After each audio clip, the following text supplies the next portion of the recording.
What's up, guys? I'm chilling in Montana here right now, wearing my own merch, just reflecting on the year 2017. It was a good year. What things that happened this year? Let's see. Someone changed the Hollywood sign to Hollyweed. That shit was hilarious. Firefest. Fucking new Ed Sheeran album.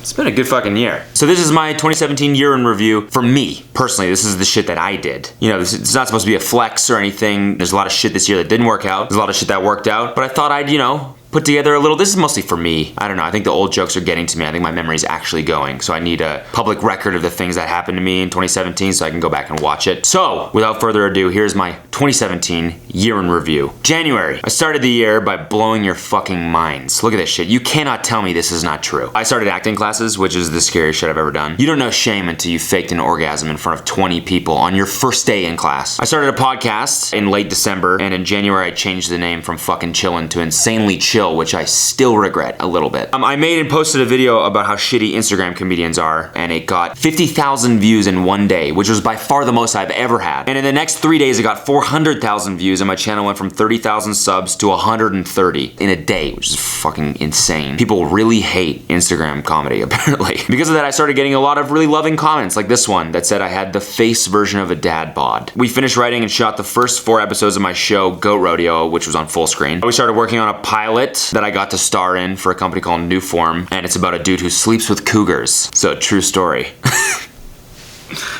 I've never done that. I went to Whistler for the first time and found out it was the best place on earth. Basically just looks like Harry Potter world, but with a bunch of drunk people walking around. I did a no jumper interview, and while I was there I met Lil Pump and Smoke Perp, which I've never felt more out of touch than in that moment. I did a video where I read my DMs, which I think now has over 1 million views. The first episode of Go Rodeo came out, and I don't think anyone really watched it, but I did. And I thought it was good. And then at the end of January, I flew to Hawaii and surprised my dad, and I worked on finding my inner chi. February, did a video about my favorite fictional character, Esteban. God damn it, bro! I hit 200,000 subs on YouTube, which again, fucking crazy. I ran a 15K while I was sick as fuck, and I vlogged it and then turned it into like an anime, sort of? I don't know, you gotta watch that video. It's fucking weird, but I love it. I got and agreed to do an 8-month-long partnership with Axe hair product because I'm a fucking sellout. We shot the next 4 episodes of Go Rodeo, which included decorating a dildo.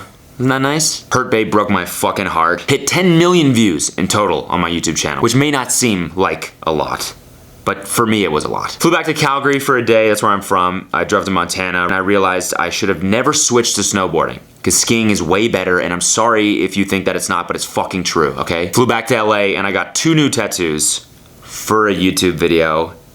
Do I regret them?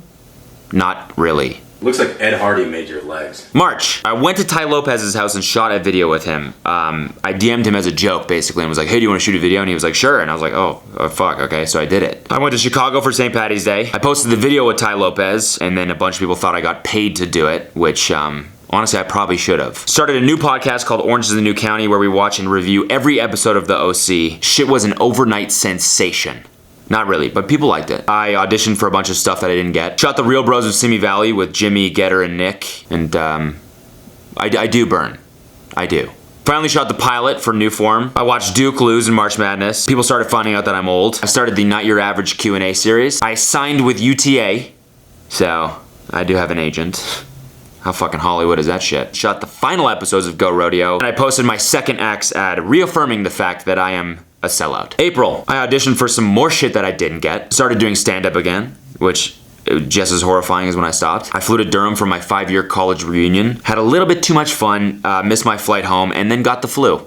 My apartment got infested with roaches. I went to Coachella even though I still had the flu. Because the flu is more of like a state of mind. Anyways, you know what I mean? You just gotta ignore it, and then eventually you just don't have it. The season finale of Go Rodeo finally came out, and then I found out that they canceled it. But then, full screen shut down, like 2 months ago. Now, I'm not saying it's because they canceled Go Rodeo, but it's a pretty big coincidence, so just saying. We stopped recording Orange is the New County for whatever reason. We might bring it back. All right, there's a petition to bring it back online, apparently. I read some old Facebook posts for a video. The season finale of Real Bros of Simi Valley came out, and I do want to reiterate that I burn.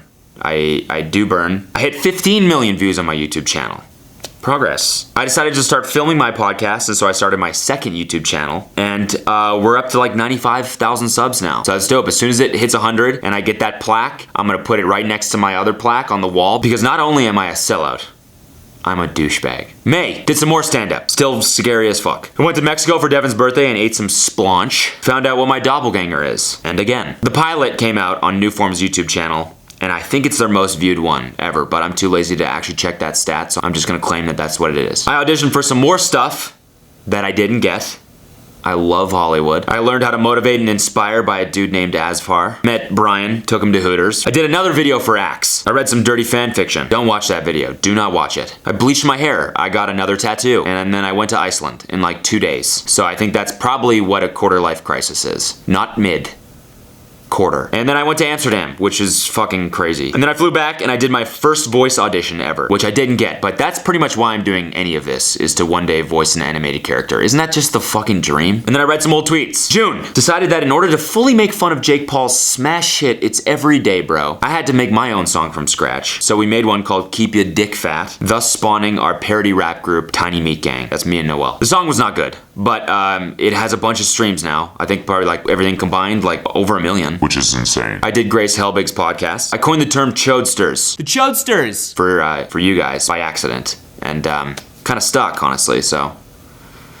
For better or for worse. I hit 300,000 subscribers. I did another Axe post. Cha-ching! Did some more stand-up. Still scary, still not good. Shot an official video for Keep Your Dick Fat and then threw up violently after in the bushes. That's true, I did. I decided to start interviewing people on the podcast. Before that, it was just me. Every week. I met Kelsey, my girlfriend, and we did the cinnamon challenge the day we met. Come on, if that's not true love, I don't know what is. Decided that I needed some merch, but I was too self-conscious to do anything serious, so I decided to go the irony route, and I did a shirt that said merch on it. I ended up selling almost 1,000 of those motherfuckers, so thank you. I went to VidCon for 1 day, flew to Barcelona, met up with Blaze. July, flew to Ibiza, flew to London, flew to Hungary, went to a 5-day music festival, which is just too long. Flew to Croatia, which is just the best place on earth. Hit 400,000 subs on YouTube. Flew back, had Noel on my podcast for the 2nd time. I dyed my hair back to brown because at this point it had kind of turned to a color that I probably most accurately describe as piss. I hosted Comic-Con for MTV in San Diego. Jake Paul got fired. Keep Your Dick Fat hit 100,000 streams on Spotify. Made fun of a marriage. Went to Chicago for Devin's company's launch party, and I refound my love for one of the best places on earth. Rainforest Cafe. I interviewed Jason Nash on the podcast. August, went to Montana to visit my parents, and I ended up signing up for my 2nd marathon ever, even though I said I'd never do another one. Flew back, started the That's Cringe series on my YouTube, interviewed Carly and Aaron on the podcast. I went emo. Came out with more merch. I auditioned for some more stuff that I didn't get. Made fun of a rich dude. I interviewed Danny Duncan on the podcast. Noel and I met up with Christian, aka Diamond Pistols, for the first time, and we made our first song, Super Zan. And we shot the video the week after in downtown LA, and we rented a horse for it. Opened a P.O. box. I coined the phrase, "What's up, guys?" What's up, guys? I found an intern and I hired him, and I started a 3rd channel called Cold World. Come on, that's the best name ever. It's like cold, but my last name, Ko, in the first. You probably get it. And I posted the first couple vlogs, and people sort of liked them. I looked directly into the solar eclipse. Then I thought about training some more for the marathon, but I didn't actually do it. September, the Super Zan video came out, and then I hit 420,000 followers on Twitter, which is the pot number, by the way. I thought some more about training for the marathon. I interviewed Hassan on the podcast and pretended to know what he was talking about for the whole time. More auditions, more not getting anything. I posted the final Axe ad, just in case you forgot that I'm a giant sellout. We did another song where we rapped over Owl City.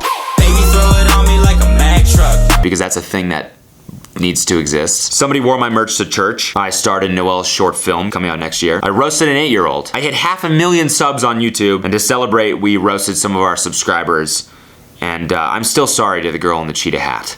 I am. You didn't even roast her, it just took away all her confidence. I went to Palm Springs for Kelsey's birthday, and then I actually started training for the marathon, which was a couple weeks away. October, I interviewed Jimmy on the podcast. I spoke at the UCLA Tech Fair. I drove to Big Sur for a surfing trip, cringed at some more stuff, flew to Toronto, drove to Niagara, did the marathon. It sucked, and I should have started training for it earlier. I interviewed Dan Folger on the podcast. Noelle and I recorded the first episode of our new podcast called Tiny Meat Gang Podcast. We launched it on Patreon, and we got 400 subscribers, paying subscribers, in the first 24 hours. Insane. So honestly, thank you for that. Noelle and I very much appreciate the support. And then I started my 4th YouTube channel, which is the YouTube channel for that podcast. And around this time, we decided that the world needed a full-length Tiny Meat Gang musical project. So we decided that we were gonna do an EP. And then Halloween happened, and I dressed up as a ref or like a Foot Locker employee, and my buddy Sam had the best costume of all time. November, I got a really bad sty. We finished the first song on the EP. It's called Clout. Read some dirty fan fiction to my girlfriend. What'd you think about that? I didn't like it. We hit $10,000 a month on our Patreon. Again, thank you. We shot the video for Clout where we rented a bright pink Barbie Jeep, and it almost killed someone when we were driving on the road because the fucking tire detached. I came out with some very special Christmas merch. I turned 27. We announced the first ever live TMG podcast in downtown LA, and then we made fun of Russ. December, we did the first live podcast, and it went well. It's up on our Patreon if you want to see the recording, and we're gonna do more in January, I think, so keep an eye out. I finally got a small acting role in something that I didn't even audition for. Because, again, Hollywood is just the best. Did Not Your Average Q&A 2, which included my first YouTube sponsorship, Dollar Shave Club. Cha-ching! Went to Miami briefly for Art Basel. Art Basel? We finally released our EP called Bangers and Ass. It hit number 19 on the hip hop charts, so fuck you, Macklemore. And I think now the whole EP has close to 1 million streams on Spotify. We also released a music video for Clout. I interviewed Emma Chamberlain on the podcast, and then I hit 600,000 subs on my own channel, and now I'm here in Montana filming this video, reflecting on the year in my own merch. Guys, thanks so much if you watched my videos this year. Or anything that we did. Honestly, the support means the world, and I'm glad that you guys enable me to have the freedom to work on all these creative things. And we have a lot more good stuff in store for 2018. So here's to the new year, and you know, hoping that someone changes the Hollywood sign back to Hollyweed, because again, that shit was hilarious. All the best to you in 2018. Take care. Oh, that tastes like piss.